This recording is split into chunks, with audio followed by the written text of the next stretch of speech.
Hello मेरे प्यारे दुलारे और हमेशा कुछ नया सीखने को तैयार मेरे सारे होनहार विद्यार्थियों। मैं हूं आपका अपना सबसे अनोखा अजीत सर। और आज हम सफर बनने वाले हैं एक ऐसी ट्रेन यात्रा के जो आपको एक छोटे से स्टेशन पर ले जाएगी जहां शायद कुछ नहीं होता, या शायद बहुत कुछ होता है जो बस महसूस किया जा सकता है।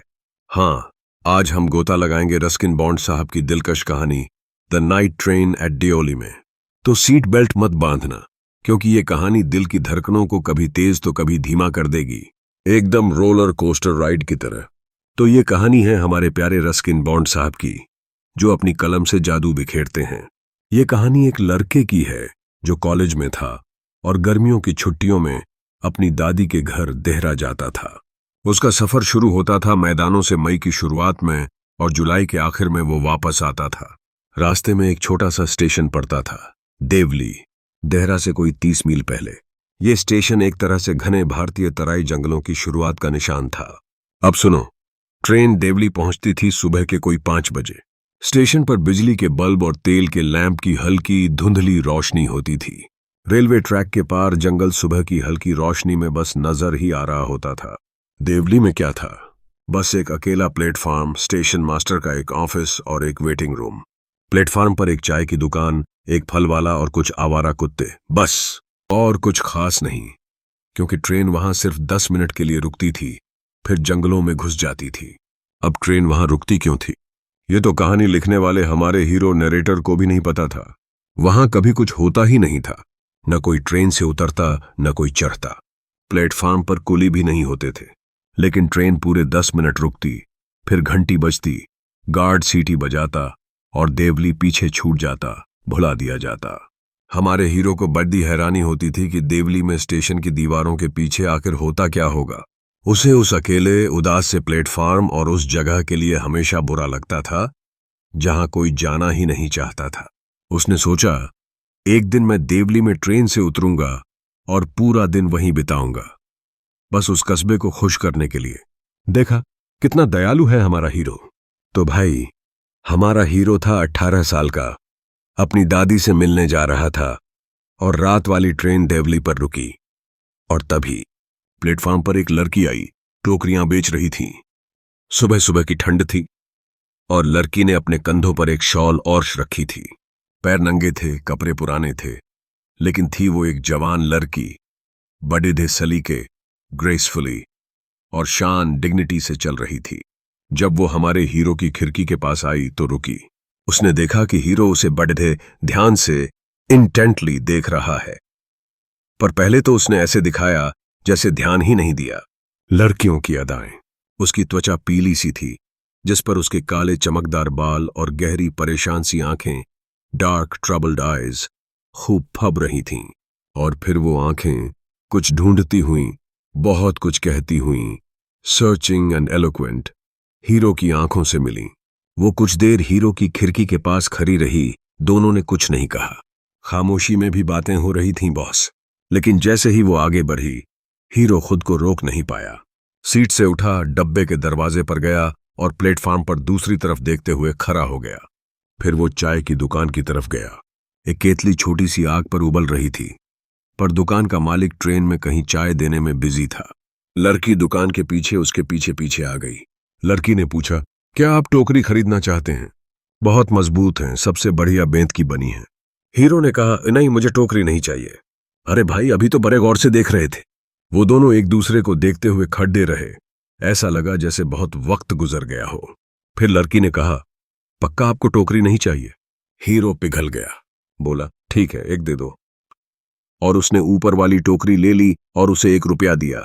लड़की की उंगलियों को छूने की भी हिम्मत नहीं हुई। जैसे ही लड़की कुछ कहने वाली थी, गार्ड ने सीटी बजा दी। उसने कुछ कहा, पर घंटी की टन-टन और इंजन की फुंकार में सब गुम हो गया। हीरो को भागकर अपने डिब्बे में जाना पड़ा। डब्बा कांपा और आगे बढ़ा गया। हीरो उसे देखता रहा जब तक प्लेटफार्म आंखों से ओझल नहीं हो गया। वो प्लेटफार्म पर अकेली थी, हिली भी नहीं, पर वो हीरो को देखकर मुस्कुरा रही थी। हीरो उसे तब तक देखता रहा जब तक सिग्नल बॉक्स बीच में नहीं आ गया और फिर जंगल ने स्टेशन को छिपा लिया। पर हीरो को वो अब भी वहां अकेली खड़ी दिखाई दे रही थी। बाकी का सफर हीरो जागते हुए बिताया। लड़की का चेहरा और उसकी वो गहरी सुलगती हुई आंखें, स्मोल्डरिंग आइज, उसके दिमाग से निकल ही नहीं रही थीं। दिल में गिटार बजने लगे थे बॉस। लेकिन जब वो देहरा पहुंचा तो ये घटना धुंधली पोड़ी डीएच गई, क्योंकि दिमाग में और भी बहुत कुछ था। ये तो तब याद आया जब 2 महीने बाद वो वापसी की यात्रा कर रहा था। तब उसे उस लड़की की याद आई। जैसे ही ट्रेन स्टेशन में घुसी वो उसे ढूंढ रहा था, और जब उसने उसे प्लेटफार्म पर चलते देखा तो उसे एक अजीब सी खुशी, अनएक्सपेक्टेड थ्रिल महसूस हुई। वो फौरन नीचे कूदा और उसे हाथ हिलाया। जब लड़की ने उसे देखा तो वो मुस्कुराई। वो खुश थी कि हीरो को वो याद थी। हीरो भी खुश था कि लड़की को वो याद था। दोनों खुश थे और ऐसा लग रहा था जैसे पुराने दोस्त मिल गए हों। इस बार लद्द की टोकरियां बेचने पूरी ट्रेन में नहीं घूमी, बल्कि सीधे चाय की दुकान पर आ गई। उसकी काली आंखों में अचानक एक चमक आ गई थी। उन्होंने कुछ देर कुछ नहीं कहा, पर उनकी खामोशी भी बहुत कुछ कह रही थी। हीरो का मन किया कि उसे वहीं ट्रेन में बिठा ले और अपने साथ ले जाए। देवली स्टेशन की दूरी में उसे ओझल होते देखने का ख्याल भी उसे सहन नहीं हो रहा था। उसने उसके हाथ से टोकरियां लीं और जमीन पर रख दीं। लड़की ने उनमें से एक के लिए हाथ बढ़ाया, पर हीरो ने उसका हाथ पकड़ लिया और थामे रखा। हीरो ने कहा, मुझे दिल्ली जाना है। लड़की ने सिर हिलाया, मुझे कहीं नहीं जाना। गार्ड ने ट्रेन चलने के लिए सीटी बजाई, और हीरो को गार्ड पर कितना गुस्सा आया होगा ये करने के लिए। हीरो ने कहा, मैं फिर आऊंगा, तुम यहीं मिलोगी? लड़की ने फिर सिर हिलाया, और जैसे ही उसने सिर हिलाया घंटी बजी और ट्रेन आगे खिसक गई। हीरो को अपना हाथ लड़की के हाथ से छुड़ाकर चलती ट्रेन के लिए भागना पड़ा। इस बार वो उसे नहीं भूला। वो बाकी के सफर में और उसके बहुत बाद तक उसके साथ थी। पूरे साल वो उसके लिए एक जीती जागती चमकदार चीज थी। और जब कॉलेज का टर्म खत्म हुआ तो उसने जल्दी जल्दी सामान पैक किया और रोजाना से पहले देहरा के लिए निकल पड़ा। उसकी दादी उसकी इस बेसब्री को देखकर खुश होती। जैसे ही ट्रेन देवली में घुसी वो घबराया हुआ और बेचैन, नर्वस एंड एंग्शियस था, क्योंकि वो सोच रहा था कि लड़की से क्या कहेगा और क्या करेगा। उसने ठान लिया था कि इस बार वो उसके सामने बेबस खड़ा नहीं रहेगा। मुश्किल से बोल पाएगा या अपनी भावनाओं के बारे में कुछ नहीं कर पाएगा।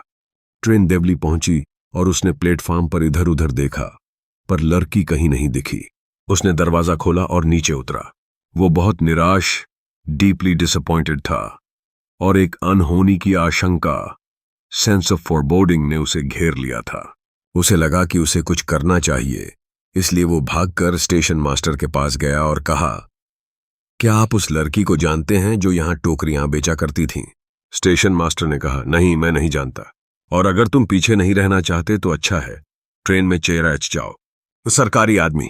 लेकिन हीरो प्लेटफार्म पर इधर उधर टहलता रहा और रेलिंग के ऊपर से स्टेशन यार्ड में झांकता रहा। उसे बस एक आम का पेड़ और जंगल की ओर जाती एक धूल भरी सड़क दिखी। वो सड़क कहाँ जाती थी? ट्रेन स्टेशन से निकल रही थी और उसे प्लेटफार्म पर भागकर अपने डिब्बे के दरवाजे के लिए कूदना पड़ा। फिर जैसे ही ट्रेन ने रफ्तार पकड़ी और जंगलों से गुजरी, वो खिड़की के सामने बैठा सोचता रहा।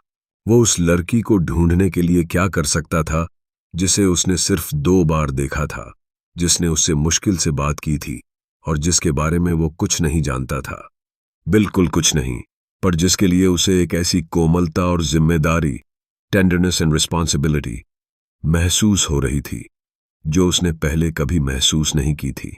उसकी दादी उसके आने से खुश नहीं हुई, क्योंकि वो उनके यहाँ 2 हफ्ते से ज्यादा नहीं रुका। वो बेचैन और असहज महसूस कर रहा था। इसलिए वो देवली के स्टेशन मास्टर से और सवाल पूछने के इरादे से मैदानों की ओर वापस ट्रेन पकड़ ली। पर देवली में नया स्टेशन मास्टर था। पिछले वाले का पिछले हफ्ते ही कहीं और तबादला हो गया था। नए आदमी को टोकरियां बेचने वाली लड़की के बारे में कुछ नहीं पता था। उसने चाय की दुकान के मालिक को ढूंढा, एक छोटा सा मुरझाया हुआ आदमी, मैले कुचैले कपड़े पहने हुए, और उससे पूछा कि क्या वो टोकरियां वाली लड़की के बारे में कुछ जानता है। उसने कहा, हाँ, थी एक ऐसी लड़की यहां, मुझे अच्छी तरह याद है, पर अब उसने आना बंद कर दिया है। हीरो ने पूछा, क्यों? उसे क्या हुआ? आदमी ने कहा, मुझे कैसे पता होगा, वो मेरी कुछ नहीं लगती थी। और एक बार फिर हीरो को ट्रेन के लिए भागना पड़ा। जैसे ही देवली का प्लेटफार्म पीछे छूटा, हीरो ने फैसला किया कि एक दिन उसे वहां सफर रोकना होगा, कस्बे में एक दिन बिताना होगा, पूछताछ करनी होगी और उस लड़की को ढूंढना होगा जिसने अपनी काली बेचैन आंखों की एक नजर से उसका दिल चुरा लिया था। इसी सोच के साथ उसने कॉलेज के अपने आखिरी टर्म में खुद को सांत्वना दी। वो गर्मियों में फिर देहरा गया और जब सुबह के शुरुआती घंटों में रात की ट्रेन देवली स्टेशन में घुसी तो उसने लड़की के निशान के लिए प्लेटफार्म पर इधर उधर देखा, ये जानते हुए कि वो उसे नहीं मिलेगी, पर फिर भी उम्मीद कर रहा था।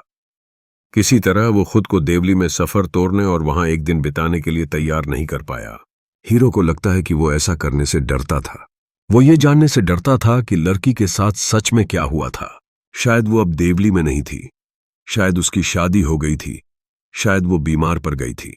पिछले कुछ सालों में हीरो कई बार देवली से गुजरा है और वो हमेशा डिब्बे की खिड़की से बाहर देखता है, आधी उम्मीद के साथ कि वही अपरिवर्तित चेहरा उसे देखकर मुस्कुराता हुआ मिलेगा। वो सोचता है कि देवली में स्टेशन की दीवारों के पीछे क्या होता है, पर वो वहां कभी अपना सफर नहीं तोड़ेगा। इससे उसका खेल गेम बिगड़ सकता है। वो उम्मीद करते रहना और सपने देखते रहना पसंद करता है और उस अकेले प्लेटफार्म पर खिड़की से बाहर देखते हुए टोकरियों वाली लड़की का इंतजार करना पसंद करता है। वो देवली में कभी अपना सफर नहीं तोड़ता, पर जितनी बार हो सके वहां से गुजरता जरूर है। तो देखा बच्चों, ये थी कहानी द नाइट ट्रेन एट डियोली की। एक छोटी सी मुलाकात जो दिल में एक गहरी छाप छोड़ जाती है। एक ऐसी उम्मीद जिसे हीरो खोना नहीं चाहता, चाहे सच्चाई कुछ भी हो। तो इस कहानी के मुख्य विषय थीम्स क्या क्या हुए? अधूरी मुलाकातें और उनकी यादें, fleeting encounters and lingering memories. लड़के और लड़की की छोटी सी मुलाकात जो जिंदगी भर याद रहती है। आशा और अनिश्चितता, होप एंड अनसर्टेनिटी। हीरो हमेशा उम्मीद करता है कि लड़की मिलेगी, पर उसे सच्चाई का भी डर है। रहस्य का आकर्षण, the allure of mystery. Devli और लड़की दोनों ही एक रहस्य बने रहते हैं और यही रहस्य उन्हें आकर्षक बनाता है। पहला प्यार या किशोर आकर्षण, एडोलेसेंट लव, इन्फैचुएशन। हीरो की भावनाएं एक मासूम पहले प्यार जैसी हैं। समय का गुजरना और यादों का बना रहना, passage of time and persistence of memory. समय बीत जाता है, पर कुछ यादें हमेशा ताजा रहती हैं। सच्चाई का सामना करने का डर, फियर ऑफ कन्फ्रंटिंग रियलिटी। कभी कभी हम एक खूबसूरत सपने में जीना ज्यादा पसंद करते हैं, बजाय एक कड़वी सच्चाई जानने के। तो मेरे प्यारे विद्यार्थियों, उम्मीद है कि अजीत सर की इस रेल यात्रा में आपको मजा आया होगा और द नाइट ट्रेन एट डियोली की कहानी आपके दिल और दिमाग में अच्छे से बस गई होगी। ये कहानी हमें सिखाती है कि जिंदगी में कुछ पल ऐसे होते हैं जो छोटे होकर भी बहुत गहरे होते हैं। याद रखना, कहानियों को महसूस करना जरूरी है, सिर्फ पढ़ना नहीं। और अजीत सर हैं तो क्या टेंशन है। तो अगर वीडियो पसंद आया हो तो क्या करना है? हाँ, वही लाइक ठोको, अपने दोस्तों के साथ शेयर करो ताकि वो भी इस मजेदार सफर का हिस्सा बन सकें। और हाँ, चैनल को सब्सक्राइब करना मत भूलना ताकि तुम अजीत सर की कोई भी रोमांचक क्लास मिस न करो। अगली क्लास में मिलेंगे एक नई कहानी या कविता के साथ। तब तक पढ़ते रहो, सीखते रहो और जिंदगी के हर छोटे स्टेशन पर खुशियां ढूंढते रहो। Bye bye, take care.